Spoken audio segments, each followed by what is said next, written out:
שלום, אני עצב, אני חבר של אדם. אני מחפש את מג'יק. אתם יודעים איפה מג'יק? קמרמן, אתה יודע איפה מג'יק? למה לא? למה לא? למה אף אחד לא יודע איפה מג'יק? בוא, רגע, קמרמן, בוא.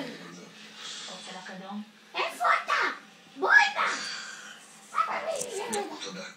טוב, אתה רואה, אני לא מעודכן. אתה לא לעניין, אתה לא בסדר. אני הולך לחופרת. היי, חופרת! בוא הנה! איפה מג'יק? אני מחפשת מג'יק. זוזי, רגע, איפה מג'יק? איפה מג'יק, חופרת? תפסיקי להסתכל עליי ולדבר עם אמיר. חופרת, אני אדווח עליך למשטרה. חופרת! דפרית! מניאקית! מכוערת! אף אחד לא ירצה אותך כי את חופרת! ראית מה קרה עם מתי? טוב, בסדר! ביי! אז בקיצר, אם אתם מכירים את מג'יק או ראיתם אותו בזמן האחרון, תגידו לי. ביי!